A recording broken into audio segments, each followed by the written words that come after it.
Hello, my name is diehard, and welcome back to the Who Pod. This time I am going to be taking a look at the fandom of Doctor Who. The series, when I introduced my friend to Doctor Who, was quite popular last time, so I thought I would do a follow-up to it and kind of create a series out of the whole thing. This time I'm once again joined by Amy, who is going to be the... Oh, I was going to say something weird then. Thought not to. What are you going to say? I was going to say Doctor Who Virgin. Bit weird. Like... To be fair, no, say it. That is pretty funny, to be fair. Yeah, today I'm joined by the Doctor Who Virgin, which is Amy, and we're going to be talking about Doctor Who, but in particular, this time, we're going to be talking about its fandom. Anyway, so she's a Doctor Virgin, flipping out. So she's a Doctor Who Virgin, and today we're going to be going through the next stage, which is the fandom stuff. We've done all the nitty-gritty stuff, and we did, the Master, the Doctor, the timeline-ish, all of that kind of stuff, and today we're going to continue with the fandom. So let's talk about the good, shall we, first? That won't take long. Yeah, alright. Oh, okay. Yeah, so using Doctor Who is a great platform and a great way to allow discussion between people. I think that because Doctor Who has lived for so many years, and I'm saying like it's a human being, that has been around for so many years, it's kind of created a range of ages that have watched it. Yeah, it's developed a lot because there's so many seasons. I think you get kind of different people who join at different stages. Yeah, and my dad was like 3 when it started, and he's 60 now. Jesus. That age up to now, that's a long time. Yeah, but you've got a massive amount of people from all ranges and all walks of life. All walks of life. Why has my voice changed? From all walks of life that like Doctor Who. And I don't think any other show has that. I think that for a show that's been around for or like any show whatsoever, to have rewatches during this lockdown. So basically, it's like this big Twitter event when whovians all over the world sit down. They watch an episode at 7:00 at night, UK time, but wherever it is locally, and then they watch it and they discuss it on Twitter, etc. And then. It makes a good evening entertainment, really. It's like socializing for nerds. Mm.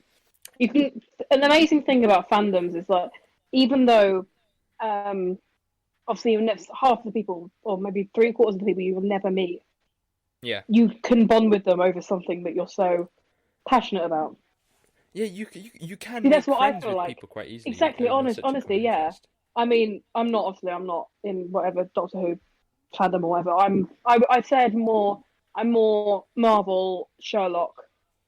What was I used to? You haven't really scratched the surface in the way that, like, Doctor Who is such an in-depth fandom.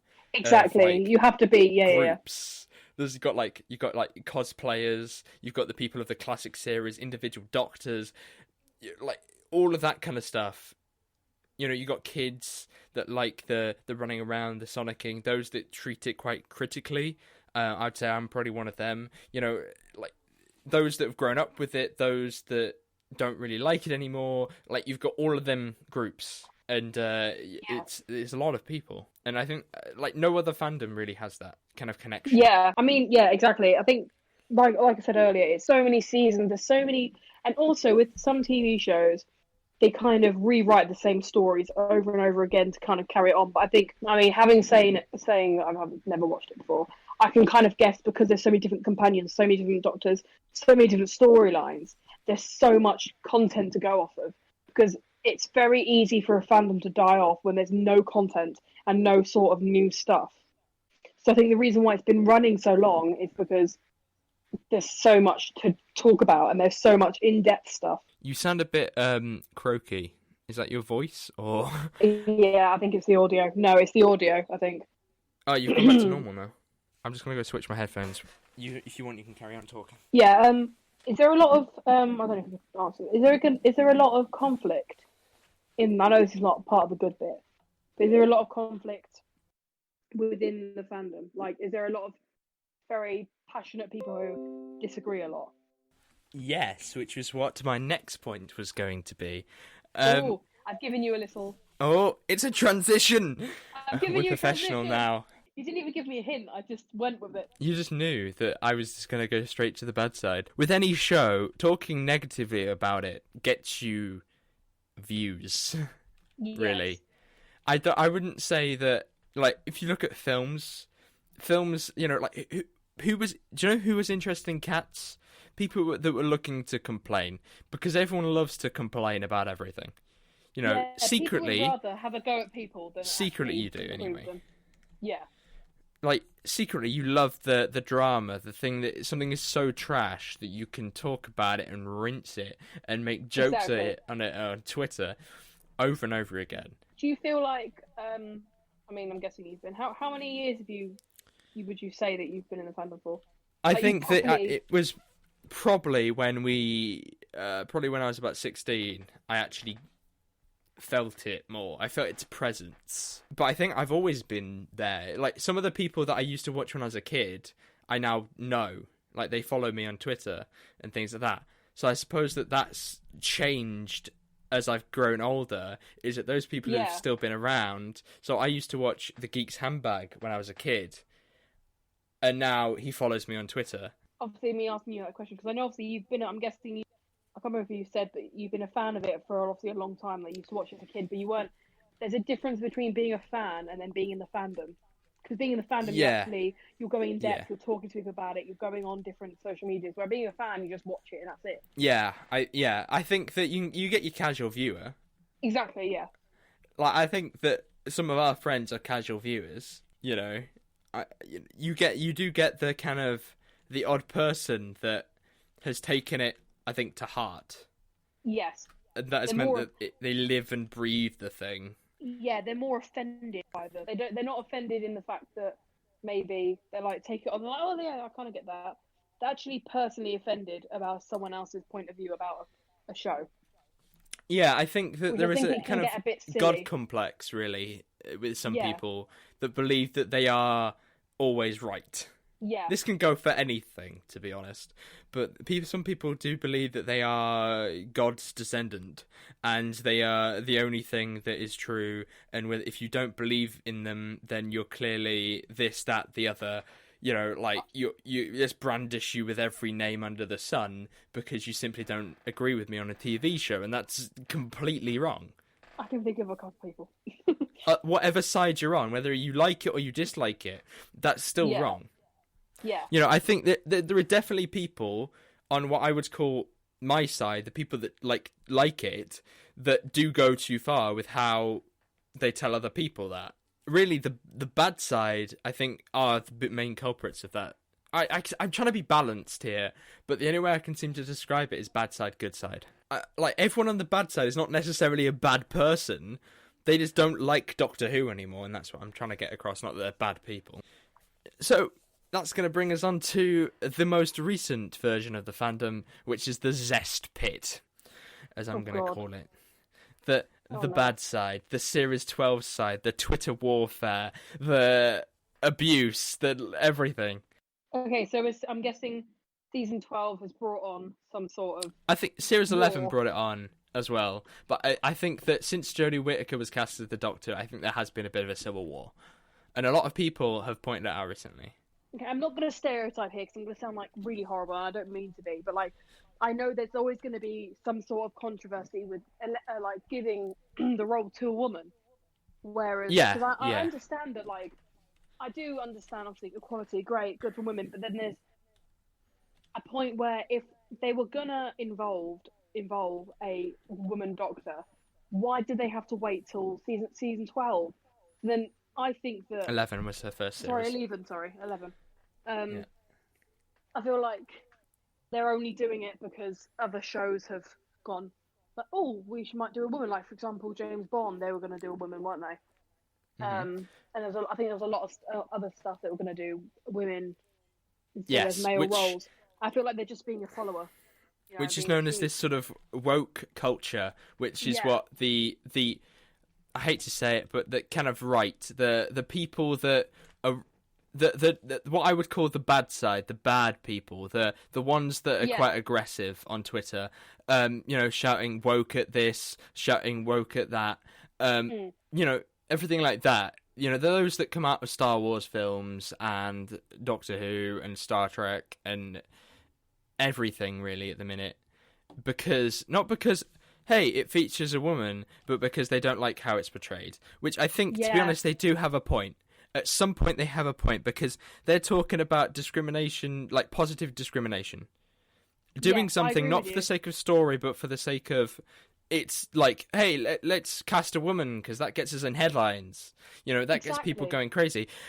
And it does. For a short time, and those people, those that I've always considered to be, at this point I keep calling the bad side, but they're not. Those that I keep calling the bad side are then actually, making a point across that, why does it matter? Why does the gender of it matter? Exactly, but then I also believe it's the story that, at the end of the day. because they've cast a woman, there's going to be a different acting technique. There's going to be a different sort of that shifts how that character, like how their relationships is like with every other character. And I think that it has harmed it a bit, to be honest. I think it has harmed the dynamic. But I think you've lost the wounded soldier act with her. I think the lost part. No, well, that's not even the case in Doctor Who, because there's always been gay companions and everything like that. To be honest, I think it's always been quite liberal, quite forward-thinking. But I think that the female Doctor kind of put the straw in it, drew the final straw, and made a lot of other people move on to the show just to hate on it, to say, oh, it's woke this. And to be honest, you could do that with anything. You could say, oh, there's too many women in this show. We need to be careful about how many white people are in this show. It's just rubbish. It's built on nothing apart from their opinion. And a lot of the ratings, the merch argument that keeps flying around Twitter constantly, which is that, oh, look, Doctor Who merch isn't selling. Well, look, it's still on the shelf. Look, it hasn't been sold. But then you look over and you look at the other things, like bread's not sold out. That doesn't mean bread's not selling well. Of all the analogies, bread. Well, like that, I thought like an essential item. So like, I know what you mean. Just because no one's buying, just because there's bread on the shelf, does not mean that bread's not selling well. Yeah, no, I get you. You can't possibly tell, but you're basing your argument off that. About the merch thing, is there a reason why? Have they changed the merch or anything? Or well, they've released new merch, and so people that like Doctor Who are called by certain groups, the people that don't like Doctor Who now, as Jodie bots or shills. Jodie bots. Some of the bigger names are being called shills, right? Basically, we are being paid to like Doctor Who, or we're fake, we're bots, it's numbers. It's petty arguments that make them go, you're just a Jodie bot. Right, well then all of my opinions are completely invalid then. You're like, excellent, thank you. Like, it's an illogical way to do something, and it's pathetic that grown adults shout Jodie bot at each other if they don't agree with someone over a TV show. And that's where the negative side of the fandom is.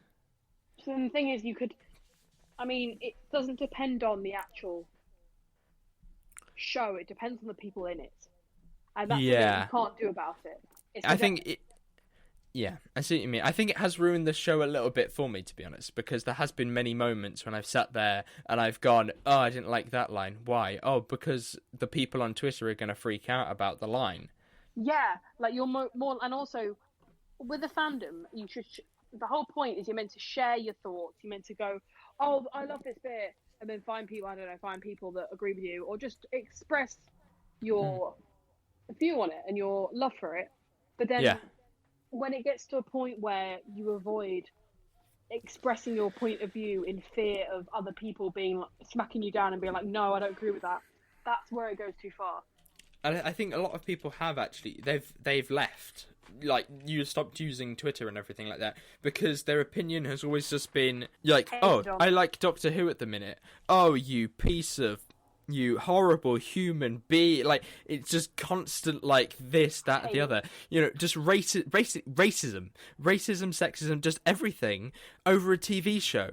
You know, thank God Jodie Whittaker's not on Twitter or any social media, because if she was, every day she would be hurled abuse at over Twitter by people that just simply didn't like the portrayal of her Doctor. Whereas it's not her fault. No. I think that, you know, you can blame Chris Chibnall, but then I always think, in his position, would you have done any better than him? That's true. Chibnall's like the head writer kind of thing. Like, could you really create a story that is pleasing everyone? And I think you can't do that anymore. I think that people have taken it so to heart, then their expectations of what they see things to be. You know, the 60th anniversary scares me a bit. Because what if it's not what I have pictured in my head? A lot of, even now, and it's years away, it's like 2023 is the 60th anniversary, so 3 years. And way before that, actors are getting interviewed about whether they're going to take part in it. Like, imagine if David Tennant doesn't turn up to the 60th. People are going to be so disappointed. And I think that the fandom is to blame for that. Our expectations are risen by that idea that, you know, they're going to join everything. You know, like it is real life.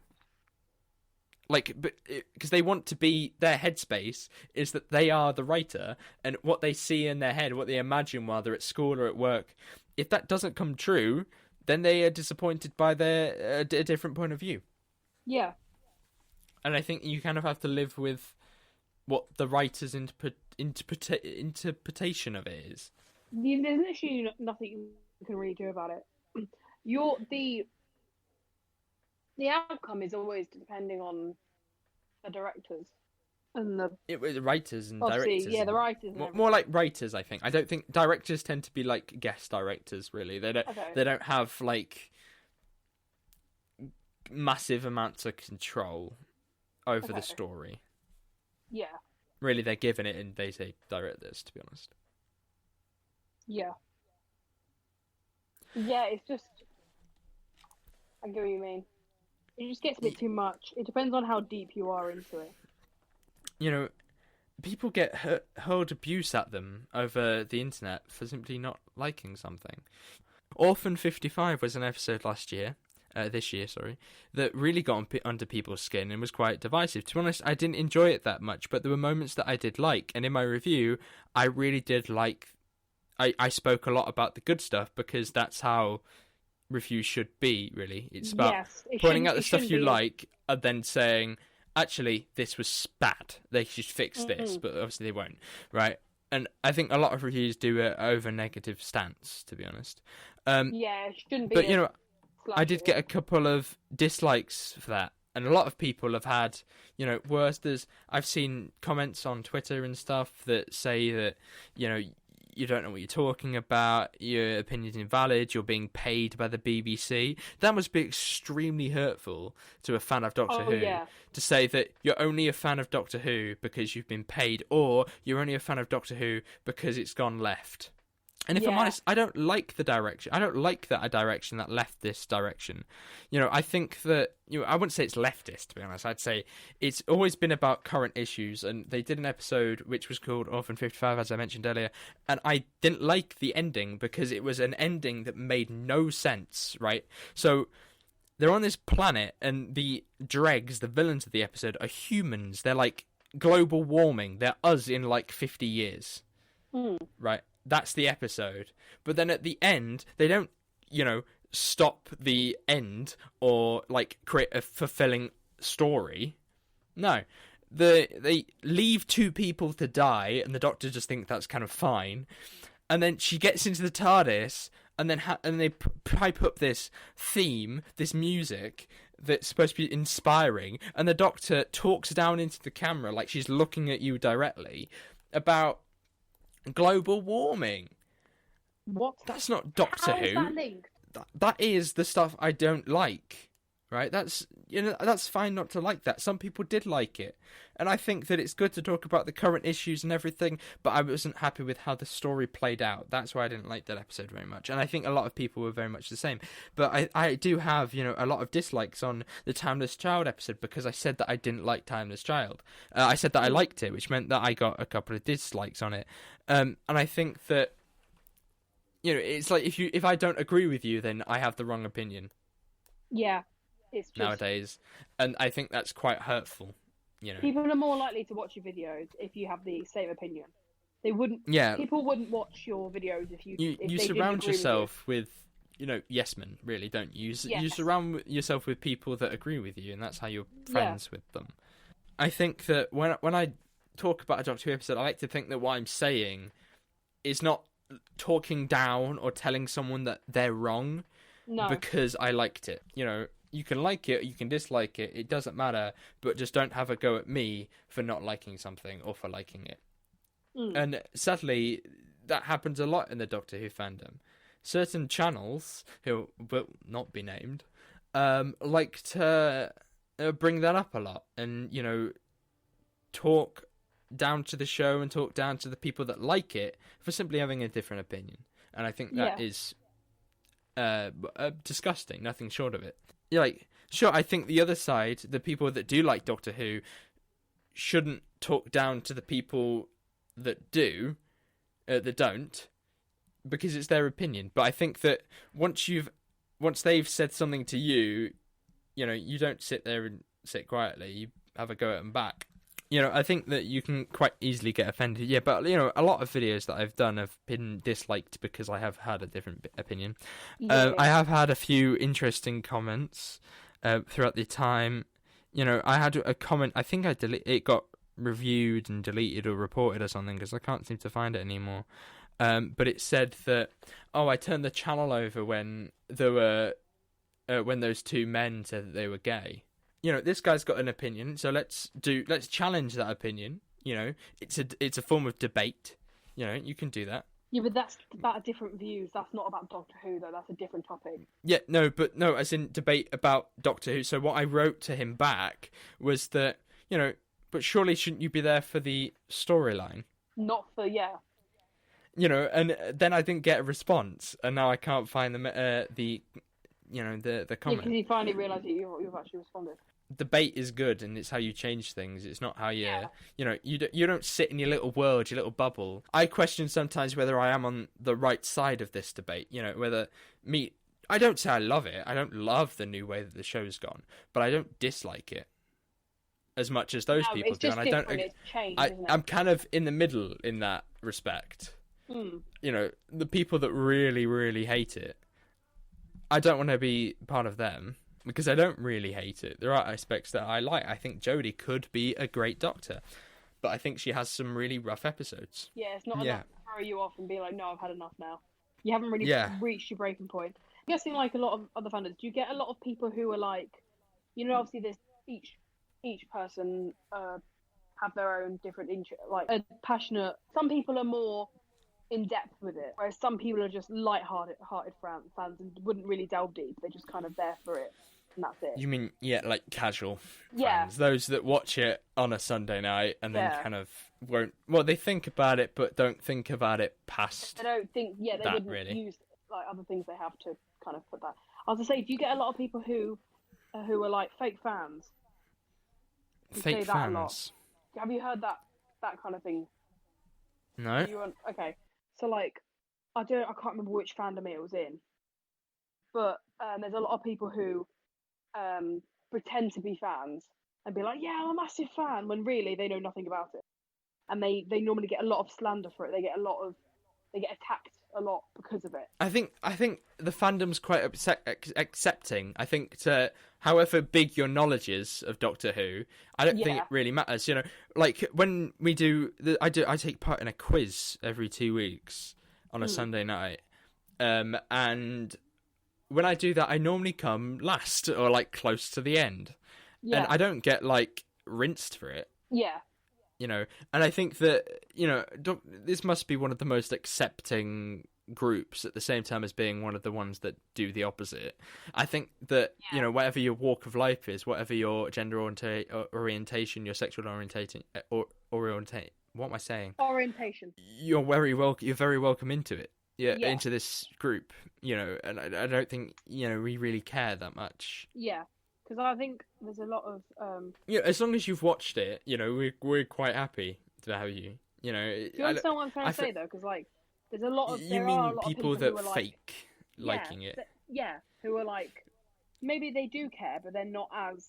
Because some people will say stuff, I've seen it, it's not Doctor Who, but I've seen in just general stuff, like, people will say something, they might get it wrong, and then there'll be people like, oh god, why wouldn't you know that?